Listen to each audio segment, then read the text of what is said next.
Welcome to Sacrilegious Discourse. For this is what the Sovereign Lord says. Why do you need prophets to tell people who you are and what you want? If you can justify everything that the God of the Bible has done, then you can justify any of your behavior. A lot of this mentality is trickling into what is now mainstream right-wing Christianity. I am capable of empathy greater than this God of the Bible. This is a Bible that they tell kids. This is the good Lord. This is the good book.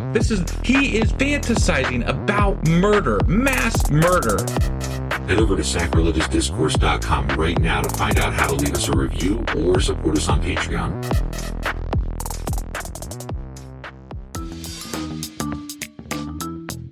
Hey there, sinners and saints. It's your favorite Bible-bashing duo from Sacrilegious Discourse, and we need your help. That's right, folks. We're raising funds for some heavenly equipment and a studio that doesn't sound like it's in the depths of hell. Our current setup, let's just say it's more apocalypse than audiophile. So if you want to hear us dissect the Bible without the background noise of demonic squirrels, chip in a few bucks. We're aiming for $5,000 to upgrade our audio and build a studio worthy of blasphemous banter.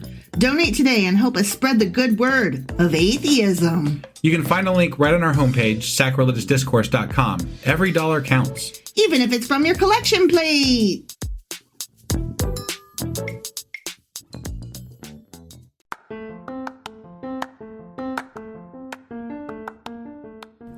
Welcome to Sacrilegious Discourse. I'm husband. And I'm wife. Together, we're reading the Bible for the very first time.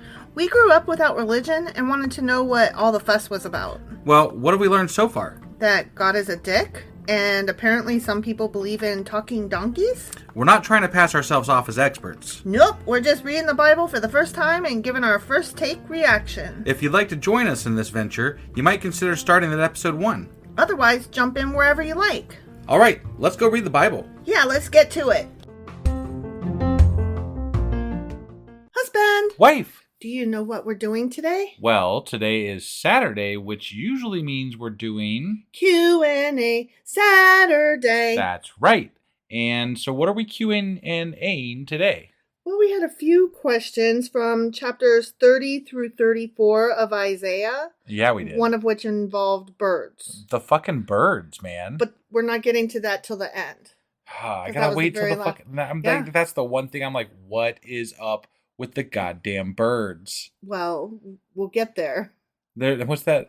I wish I had it queued up. The birds and the bourgeoisie or whatever. Like, there's some clip about birds and the bourgeoisie who knows? It's funny. The birds and the bourgeoisie. That's the one. Yeah. Yeah. I don't even know what the fuck that's from or what it means, but I heard it once. Yeah, our kid said it once, and I was like, "What the fuck is that?" I'll try to find a clip. And we suck at putting these things in our notes, but I'm going to do better today. And also, if you're ever looking for a clip that we forgot to put in the notes, please, by all means, call us out on it and let us know. Yeah, we suck sometimes. That's going to be one of my New Year's resolutions. Do better with clips. Okay, yeah. Show notes. Yeah. Good on you. So, all right. That being said, are you ready to get into this? I sure as fuck am. Let's answer some fucking questions. Okie dokie.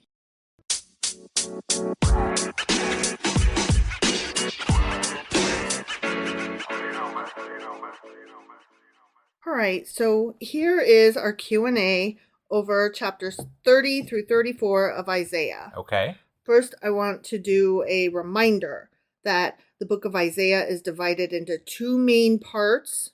First Isaiah is chapters 1 through 39. Right. So we're still in First Isaiah. Okay. Mm-hmm. Second is that chapters 28 through 35, which these all fall into, are generally grouped together as a collection of poems on Israel and Judah. Okay. Yep. But of those, chapters 30 through 32 specifically deal with Egypt and Assyrians, while placing the Messianic kingdom alongside the downfall of Assyria. Okay. Mm-hmm. So all of that before we now hop into our chapters. Got it. Okay. Yep. So chapter 30 was about trust in the Lord, not in Egypt. And this chapter was a series of oracles dealing with the Egyptian alliance and its consequences, Okay. and the present state versus the future prospects of Israel. Okay. Okay. Mm-hmm. Present being contemporary present back then. Yes, right. Not present today. I present. understand, yeah. Okay. And of course, the destruction of the Assyrians. Okay. Okay. Yep. So there was a rebuke to those in Judah who looked to Egypt for deliverance. And then God exposed the sin of those who put their trust in Egypt. Okay? Right. So there was a prophecy that was given at a time when the Assyrian army was attacking Israel and Judah. So Israel and Judah are being attacked by the Assyrian army, and then Isaiah is talking about this prophecy. Yeah. Okay. Yeah. The northern kingdom of Israel would soon be conquered by Assyria, and the people of Israel would be taken into exile. And okay. So there's people running to Egypt, right? Mm-hmm. Is that essentially what's happening? As this is happening. Right. And God's like, fuck you for doing that. Yes. Okay. Yes. All right. The Assyrians would then come against the southern kingdom of Judah, and because of this, the leaders of Judah looked to Egypt for protection against the Assyrian invasion. Oh, so it was literally an alliance. Like they were trying to form an alliance. Yes. Okay. Yes. And that was all like confusing while we were reading it, but there was a reason that he was saying all these things. These things were unfolding at the time he was saying them. Oh, okay. You know so what I this mean? wasn't even a prophecy. This was him just kind of telling the news as it is. Well, kind of. He's saying, you guys are going there for an alliance, and that's a bad idea. Got it. Like, he wasn't saying, hey, eventually there's going to be a fight, and if you guys go over there, that's going to be bad. He's saying, you guys are doing this right fucking now. There's war. Don't do this. Don't turn to them. Be demolished by your enemies and just turn to God. It's going to be fine. And so the fact that, like, the Babylonian capture and all that, the exile happened, right? The fact that happened, Isaiah is saying, I told you. You know what I mean? Like Isaiah saying that all of that shit is going to happen. And then it happened. Okay. So now Christians can look back and be like, Isaiah warned them. See what I'm saying? Like, I'm trying to put it in context of these things were happening. Isaiah was trying to give a warning about the consequences. And now we can look back and see there were consequences. Now, were those consequences of God? I don't think so. I think that the people were being captured and just the way things went. Yeah. Right. Sometimes, and moreover, like I've questioned when this was written too, because like parts of it came later. Really, right? Yeah, I'm like I don't think that he actually. I don't believe in prophecy. B, the prophecy that he's giving, if he gave it beforehand, is something that probably is in the works anyway. Like like he's able to see that this is the way the way the cards are gonna play. Yeah. So I mean, it's not. I don't think he's doing anything super wonderful, great. Here. He's just like a podcaster that's doing the news, like reading polls and being like, "This is probably the way it's gonna go." Right. Like you're not a prophet. Yeah. You're just merely putting your best guess based on what you know, based on history. Right. Right. Yeah. So Isaiah then condemns King Hezekiah of Judah. He condemns his reliance on negotiations with Egypt for support against the Assyrians. Got it. Okay. So the next bit of that chapter is about the burden against Judah for their trust in Egypt. Okay. Yep. And Isaiah proclaimed a burden against the pack animals of Judah. Remember there was that whole thing? Yeah.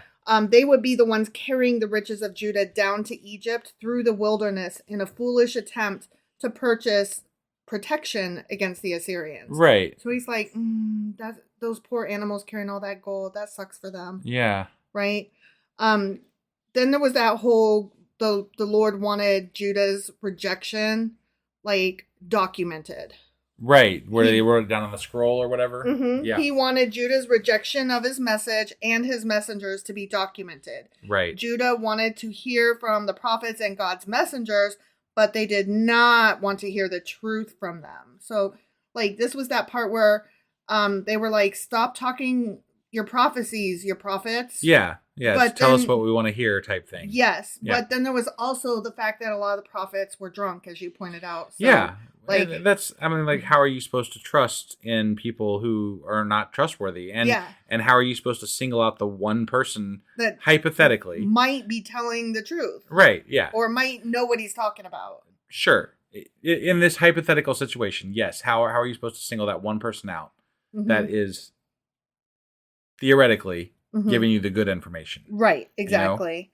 So another way of phrasing this too is that they wanted religion, because they did like talk about God and stuff all the time, and they had idols and stuff. So they clearly wanted religion, Right. but they didn't want to actually follow God's laws as they pertain to their day-to-day life. I think, I mean, a lot of the gods that they worshiped back then, from my understanding of what we've read in the Bible, just in here, is that they would worship to like gods of crops or gods of they were things short term, not long term. Like, help me with this one thing, right? And I'll get some help. Okay, so the judgment came upon Judah for their trust in Egypt and for their rejection of his message. And then God promised that because Judah trusted in Egypt instead of him, everything would be broken and collapse. Right. Remember But I mean, that? everything's always broken and collapsed. I know. Though. Like, Everything's this is the nothing worst. new. Everything's always like, oh my God, they're at war. Are they? Right? Are they? I never saw that. I'm shocked. Right?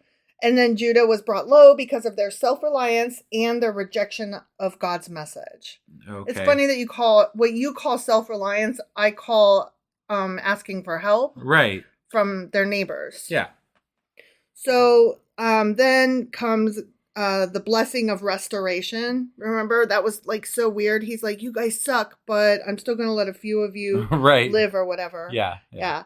God promises to bless his people with the desire for purity. The people of Judah kept household idols that they used to worship or honor other gods. Still and always. And God promised a day when they will defile those images and throw them away as, quote, unclean things. I would have loved to have seen that day if it actually happened. Like just a bunch of people just like, get these things out of here. Right? Fucking goddamn idols. Well, I wanted to go back over unclean things. Yeah. Because the literal Hebrew for unclean thing is menstrual cloth. And do you remember us talking about that? Yes, the I translation that we read used that term. It did. But it doesn't, not every interpretation uses that term. Right. Okay. The people of God would come to hate their idols so much, is what is supposed to be believed, that they would throw them away as readily as they would throw away a used menstrual cloth. Got it. Okay. Interestingly, the King James Version and the New International Version both translate these words as menstrual cloth, but the New King James Version uses the euphemistic unclean thing. Oh. Which I found interesting. Yeah. So we are not reading the King James Version. No. But it does use menstrual cloth as well does the King James Version. Got it. Okay. Right? Yeah. That's weird. Right. But the New King James Version does not. Right. I don't know what to think about that. Yeah, I don't know either. There's a shit ton of translations out there, and they all translate it differently. Yes, so. and we will get into that when we come to answer your birds. Oh, okay. Yeah. Yeah. So I just want to plant that seed for you and keep you interested to the end. Okay. Okay. So then the Lord places a judgment on Assyria and talks about how he promises his people will have gladness in the day of judgment. Okay. And that's where we talked about Tophet a little bit. Do you remember Tophet? Yes. Okay, it was a place in the Valley of Hinnom, just outside of Jerusalem's walls. And the Valley of Hinnom served as Jerusalem's garbage dump, and the combination of disgusting rubbish and smoldering fires made it a picture of hell. Right. The Hebrew word for hell, Gehenna, comes from the word for the Valley of Hinnom. Therefore, God says he has a special place in hell for the Assyrian king. Right. That's what he meant when he said that. I mean, according to people who translate this to then later fit what hell was in the Old Testament. Sure. Right. Now, Tophet is a location in Jerusalem in the Valley of Hinnom where worshipers engaged in a ritual involving passing a child through the fire. Whoa. Which was equivalent, of course, to child sacrifice. Oh, so it didn't exactly pass through, it passed on to. Passed in. Yeah. Okay. They were like, that's terrible. yes. Yeah. Yes. Traditionally, the sacrifices have been ascribed to a god named Molech. Oh, We've talked about Molech before. Mhm. Yeah. The Bible condemns and forbids these sacrifices, and the Tophet is eventually destroyed by King Josiah. Remember all that? No, I don't remember that bit. King Josiah got rid of all of the child sacrificing. Oh, he was but like, he y'all didn't stop that. Did he destroy the pit of fire, or I don't know. He just got rid of the child sacrifice stuff. I think he got rid of the child sacrifice stuff and like condemned child sacrifices. Got it. Is this the same way that idols were gotten rid of, or no? I think he did a pretty good job. If I recall us reading that stuff, the idols might have remained, but the child sacrifice went right out. But the trash heap surrounding Jerusalem still smelled of a lot of that. Right. You know, it would have, like the Valley of Hinnom still would have smelled of burnt flesh. Right. And so would still be the image of hell. Sure. So although mentions by the prophets Jeremiah, Ezekiel, and Isaiah suggest that the practices associated with the Tophet may have persisted. Oh. So okay. There's that too. Yeah. Maybe not. But I don't know. We are going to read Jeremiah and Ezekiel. Mm-hmm. Those are the next several books that we're going to be reading. So we'll see what they have to say about it. Sure. But most scholars agree that the ritual performed at the Tophet was definitely child sacrifice.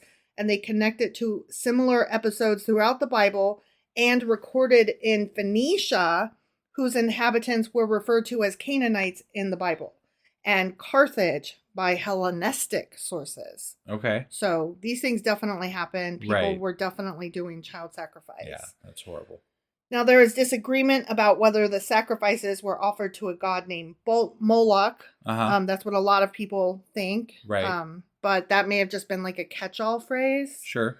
Based on Phoenician and Carthaginian inscriptions, a growing number of scholars believe that the word Molech refers to the type of sacrifice rather than a deity. Oh, okay. So that's interesting. That is interesting. Kind of like when you talk about capital G God versus lowercase God. Right. Or Baal versus Baal. Right. You know? Yeah. There's these, the Lord versus the word master versus the word God. Yeah. You know?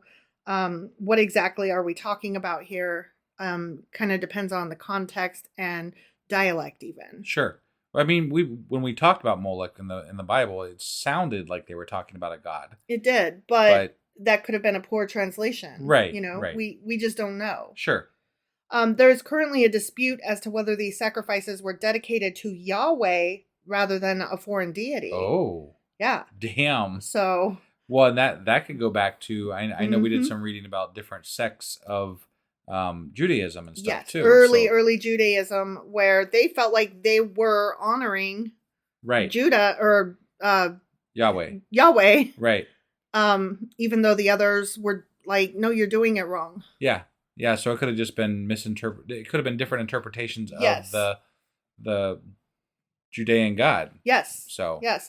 It could even have been people who were like paying homage to their ancestors by following these rules, right? These practices, saying like, you know, well, of course we do it this way. Why wouldn't we? It's always been done this way. My grandmother told me stories of when she was a child and threw the youngest on the fire. Right. Some shit like that, you know? Yeah.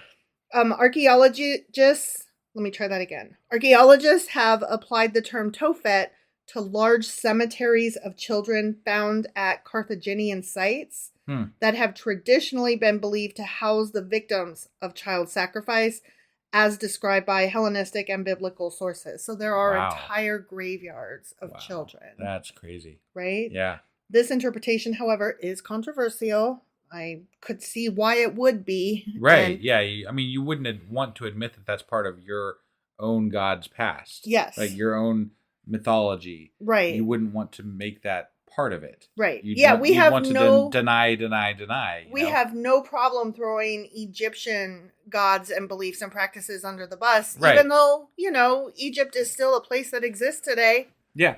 But boy, when it comes to Christianity, we're like, no, that never happened, or, oh, that was different times, or whatever. But Egyptian gods, for the most part, have died off.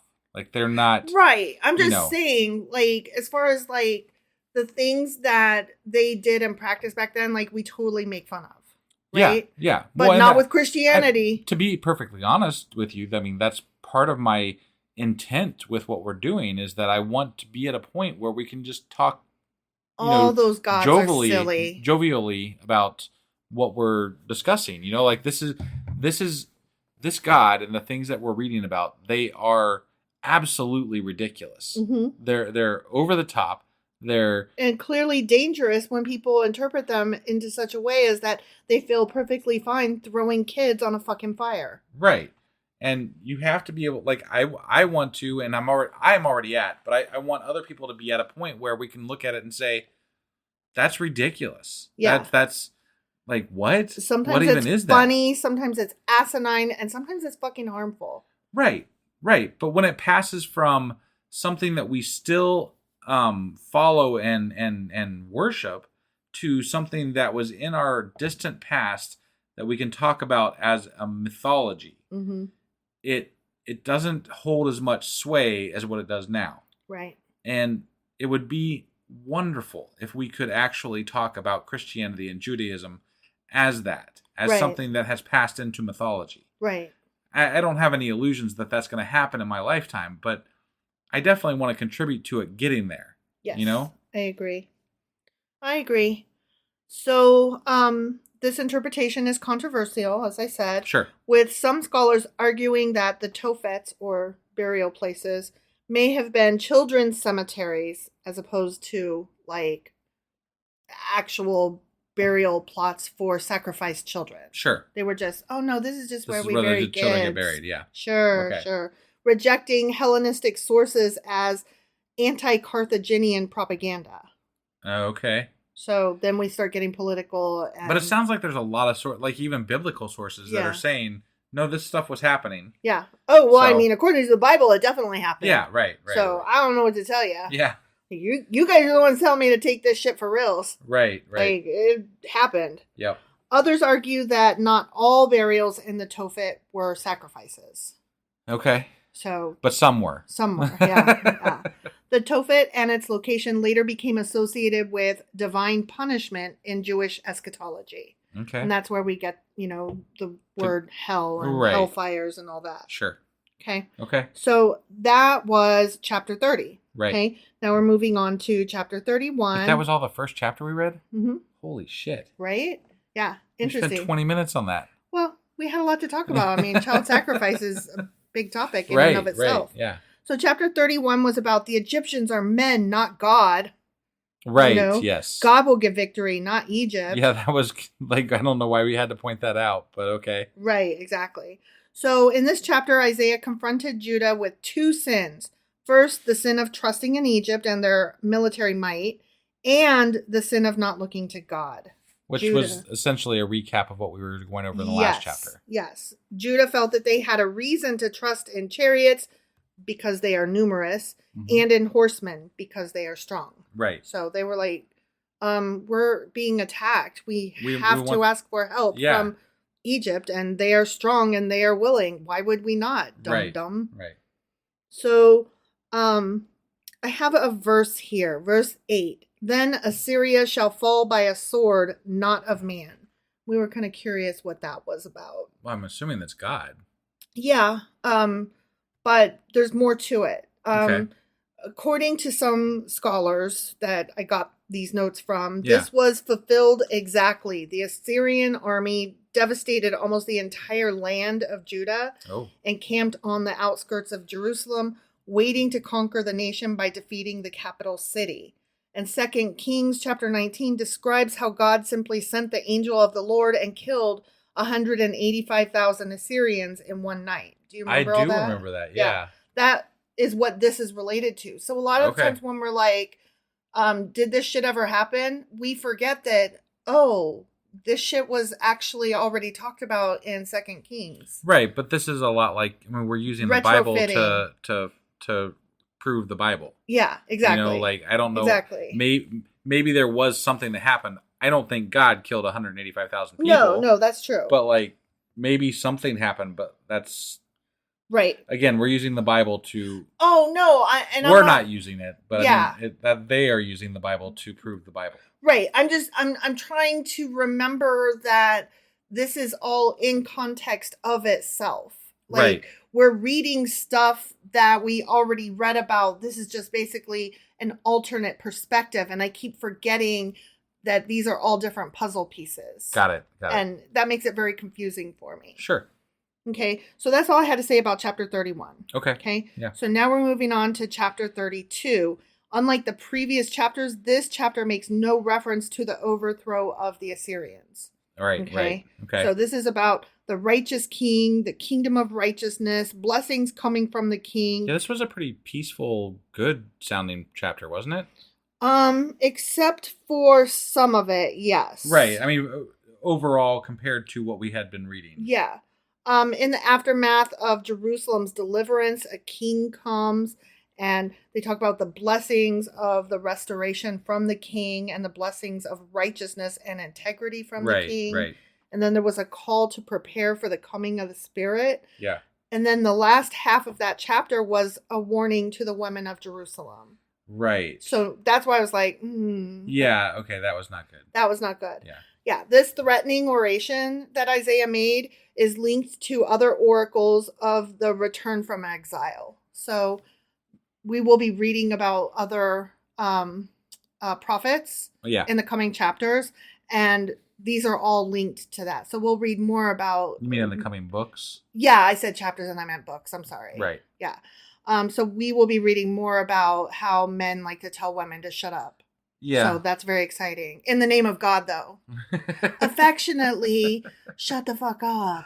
Yeah. It's not me telling you that. It's a funny story. I was watching a short on some social media site somewhere, and there was this pastor on there telling how he was talking about how there's only one spot specifically in, I think it was Timothy or something like that, where they specifically say that women can't be, pastors, preachers, whatever the fuck they are, right?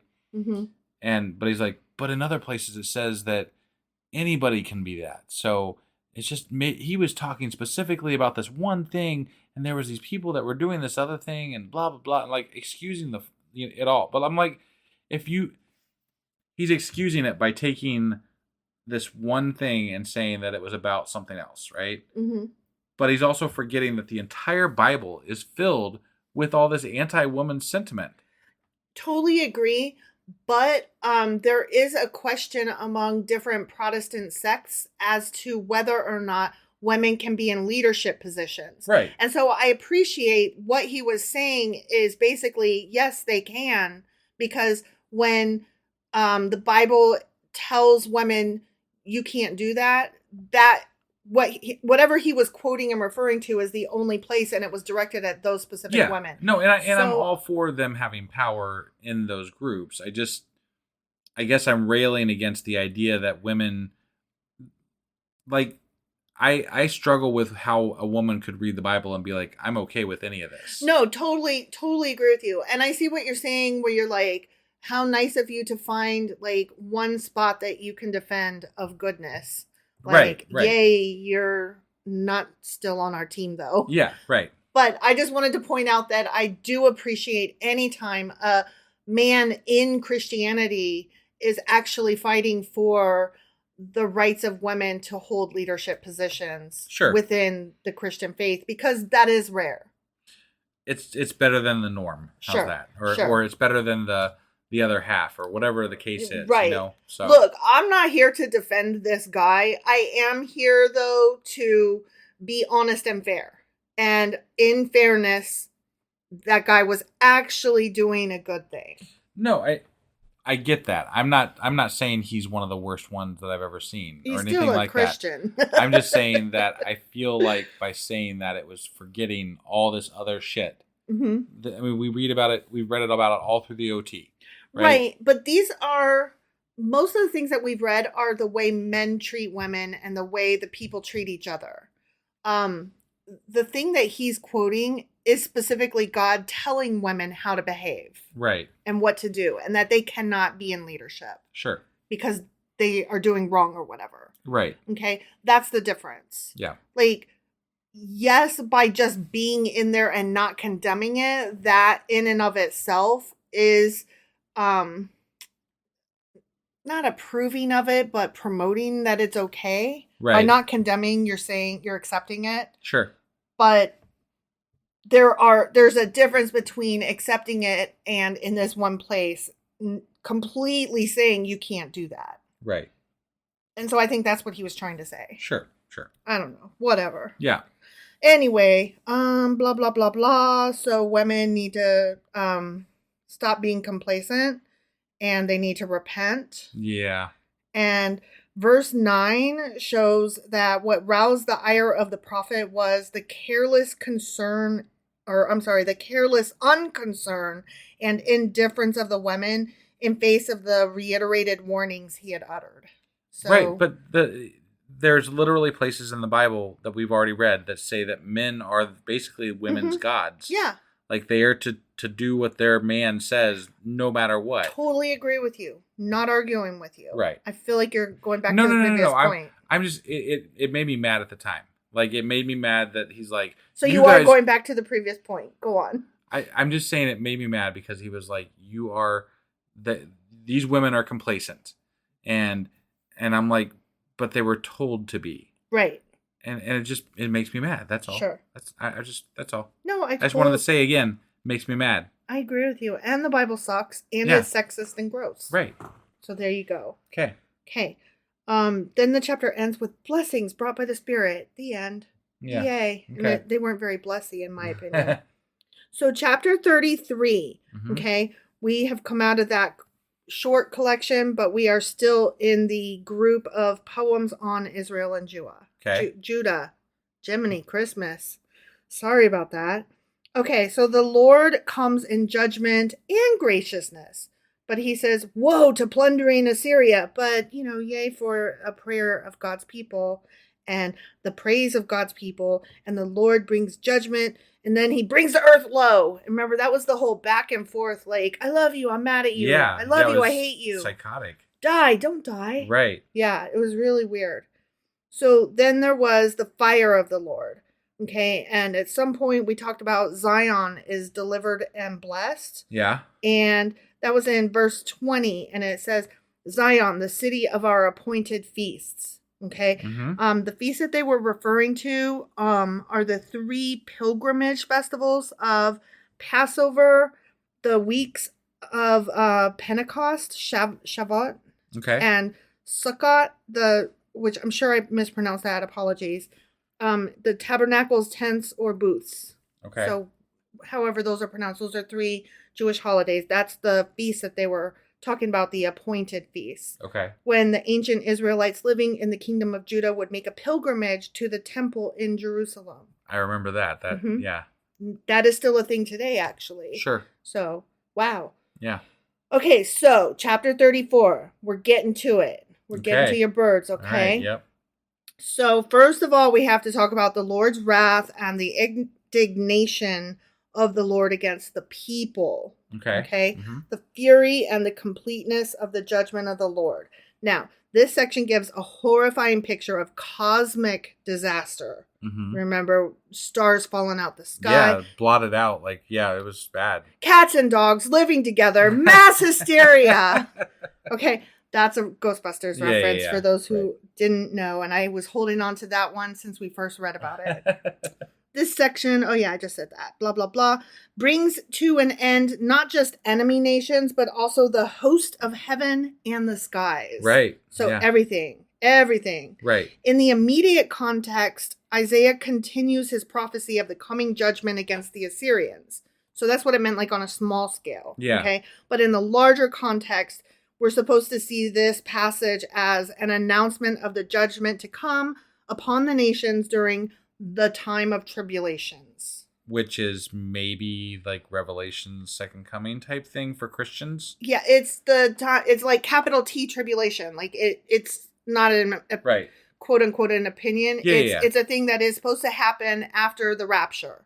I got it. So okay, yes, according to Christians. Well, yes, right, yes. Right. I'm just saying it's an actual Like the apocalypse. Like Jewish people would be like, it's the tribulation. Yeah. And then Christian people would be like, that's, the thing that happens after Revelation. After the rapture. After the rapture, yeah. Yeah. They don't say the revelation is happening. They say the rapture and then 7 years of tribulation and then the second coming. Okay, all right. Okay? Yep. So that's the way it works. I got it. Okay. And so every time there's like somebody that Democrats and liberals love, they're like, oh my God, it's the Antichrist. Because whenever the Antichrist comes, it's somebody who's supposed to join all the nations and the mark of the beast and, all of that shit. Sure. And that like is supposed to be a harbinger of the rapture. Got it. So they're like, oh my God, that's bad, but still good though. But bad, but good. But what I'm getting at, the rapture is specifically New Testament though, right? Am I wrong about that or am I right about that? I think that's in Revelation. Right, so that's New Testament. I think so, yeah. Question mark? Yeah. That's what I was saying. So like Jewish people wouldn't be talking about the rapture or the tribulation, but they would be talking about the time of Gog and Magog. I thought you just said that this is the tribulation. Oh, they are talking about the tribulation. Right. My bad. Yeah. No, you're right. I'm sorry. Yes. All right. Sorry. Sorry. I was getting confused here. I get them confused because of the Jewish versus Christianity, how they're different religions, but they come from the same source. I was trying to keep them separate somewhat. Like, I'm like, okay, this is that and that's that. Sorry. That's yes. this, Yes, you are correct. Okay. Yes. So Christianity, rapture. Yes. Judaism. And Christianity. And Christianity, tribulation. Yes. Okay. Just making sure. Got it? Yeah. And then after that is the time hereafter or something, the great thereafter. Okay. I forget what the Jewish people call it. Got it. Okay. The world to come. Something else. The world to come. There's more over there. That's what they call it. The world to come. Got it. Okay. Yep. Okay. Sorry. So then we talk about the great bloodshed of the judgment of the Lord. And that's where it starts getting real nasty. Yeah, where the people are stinking because they're dead and all that kind of shit. And the blood. And there was blood and blood and blood. Right. Yeah. So starting at verse 5, the judgment is specifically for Edom, who, according to the tradition way back in Genesis chapter 25, should have been with Israel as brothers. Right. But they end up having a huge bitter hatred with one another. Got it. And they're like, Edom is super happy anytime Judah or Israel gets it. Sure. Okay. They're like, ha ha. Okay. The Edomites were near neighbors to Israel and often bitter rivals. The Edomites rejoiced. Oh, here, see, the same what I said. They rejoiced whenever the people of Judah or Israel were afflicted. So Isaiah focuses on the judgment that will come against Edom, using them as a single example of the large judgment that will come upon all the nations. Got it. So he's like, you were supposed to be friends with them. Let me tell you what happens to enemies of these guys. This is just going to be a taste of what comes in the end. Yeah. Right? Yes. Okay. So in associating God's judgment with the bloody image of sacrifice, Isaiah is saying that this is payment for the penalty of sin. Okay. So it was like a huge body sacrifice, like a payment. You know what I mean? Yeah. Like child sacrifice, only instead it's like the entire fucking village or town or world. Right, right. So each sacrificial victim paid the price for the sin of the one bringing the sacrifice. It can be viewed as an imperfect, incomplete payment, but it will be a payment of some kind at least. Okay. That's the way that's supposed to be looked at. And I'm like, gross. Right. Okay, so wild oxen were mentioned in that. Yeah. Wild oxen is the preferred translation, but the King James Version translates it as unicorns. Really? Yes. What? They were sacrificing unicorns? No, wild oxen were not used in the sacrifices. Possibly, therefore, Isaiah is using animal metaphors for the important people and leaders of Edom. Okay. Oh, I see. Yeah. Okay. You get it? That makes some sense. Yeah. Right? Interesting. That would actually make a lot more sense as to why they would have used unicorns, because then you're like, that doesn't exist. Why would they? It makes you stop and think at least, right? Yeah. So, King James Bible kept it in. Everybody else was like, unicorns don't exist. That's right. Silly. But again, if you're trying to go for a metaphor, that's that was actually a decent one. Yeah. That was a decent one. Right. Yeah. So moving on into verse 8, we start talking about how the land is made desolate. Yeah. And it's going to be inhabited only by animals of the wilderness. Right. That's how bad it is. Yeah. Okay. So I'm going to read two different versions of verse 11. Okay. There's the one that we read. The desert owl and screech owl will possess it. The gray owl and the raven will nest there. Right. Okay. This is how it reads in other translations. But the pelican and the porcupine shall possess it. What the fuck? Also, the owl and the raven shall dwell in it. Okay. So ours were all owls. Yeah. Okay. The other one is the King James version and just other normal translation. Like, that's not a weird translation. Okay. So it's either all owls or it's a few owls, but also ravens, pelicans, and porcupines. I see. Okay. Okay. But the point, regardless of what animals that we're talking about, is that much of the earth will be so destroyed that in many places, only wild animals able to scavenge will be able to live there. Oh, so they were picking scavenger animals, yes, essentially. Okay. Yes. Okay. So that's what that was about. I see. Okay.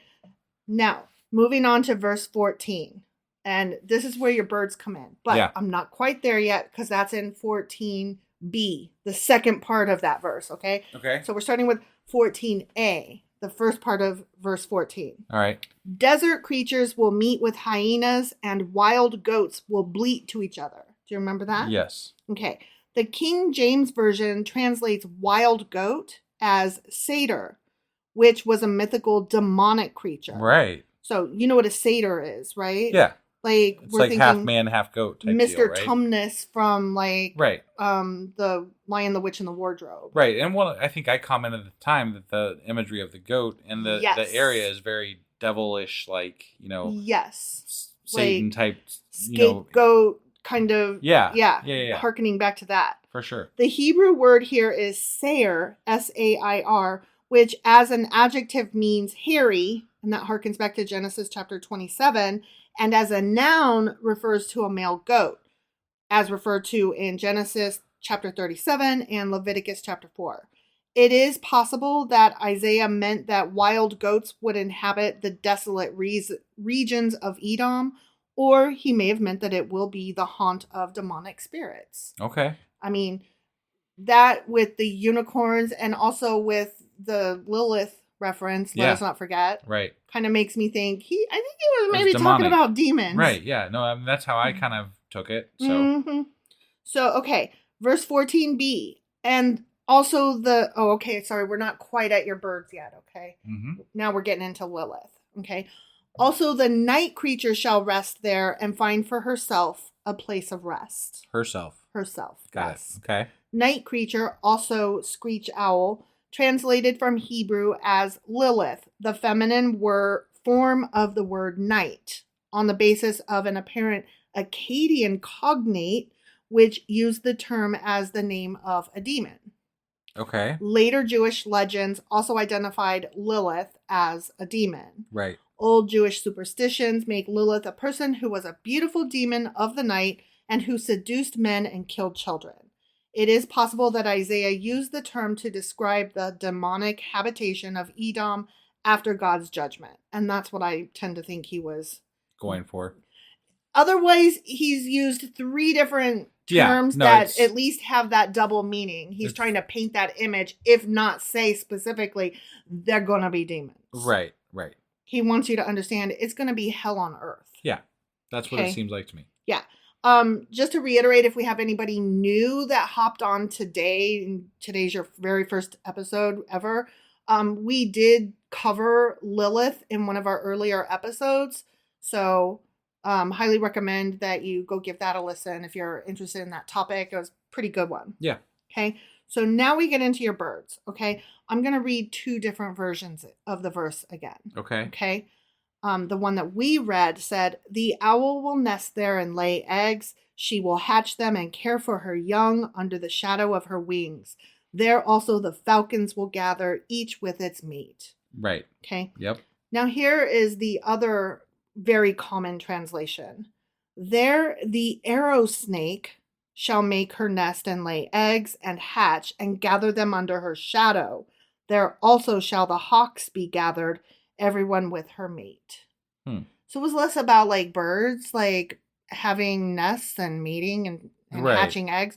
And I kind of like the version that we didn't read Yeah. because we've got the snake and the hawk. Right. Again, scavengery desert creatures. Sure. Right? I'm less about the owl, unless you're specifically trying to say, screech owl, Lilith, demon, seductress, vampire. Right. You know? Yeah.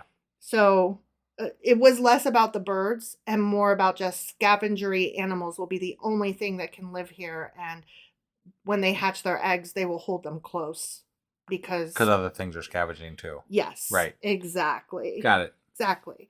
So that was our Q&A for Isaiah chapters 30 through 34. Yep. All right. So that means that we will be back tomorrow with Sacrilegious Book Club. And then I will get our weekly wrap up out. Mhm. Wow. And then we will be back on Monday with Isaiah chapter 35. All right. We'll see you guys then. Bye.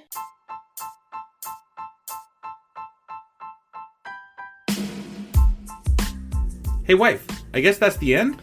But husband, that's just sad. It doesn't have to be. We are on lots of social media platforms like Twitter.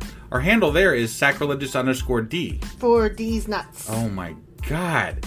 Stop doing that. Anyway, we're also on Facebook, Instagram, and Pinterest. There's a link to all of our social media sites at our website. Ooh, we have a website? Yeah, it's sacrilegiousdiscourse.com, where you can also find a link to our merch shop. We have a merch shop? Yep, we have podcast-themed clothing, mugs, notebooks, and more, as well as an atheist and science-themed products. Wow, our fans should really go check that out right now. Definitely. They can get in touch with us by sending an email to sacrilegiousdiscourse@gmail.com. But before they do that, we could really use some help. Oh yeah? With what? Well, it's not free running the podcast, and we need some financial support in order to get better equipment, which will free up time so we can concentrate on our podcast and our fans. Okay, so what should they do? Head over to patreon.com/sacrilegiousdiscourse and sign up as a contributor on our podcast. Supporters there receive additional bi-weekly episodes that we record just for our Patreon members for as little as $2 a month. Also, we'd really appreciate it if you would like and subscribe on whatever platform you're using. And Apple Podcast reviews help us out tremendously. Like and subscribe. Leave an Apple review. Join us on Twitter. Support us on Patreon. That's a lot of instructions. Don't forget to say thanks. Thanks. Okay, bye.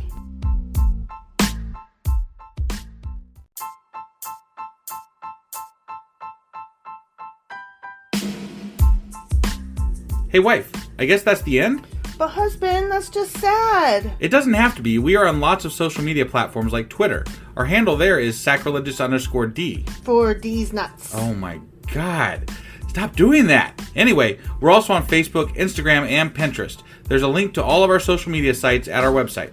Ooh, we have a website? Yeah, it's sacrilegiousdiscourse.com, where you can also find a link to our merch shop. We have a merch shop? Yep, we have podcast-themed clothing, mugs, notebooks, and more, as well as an atheist and science-themed products.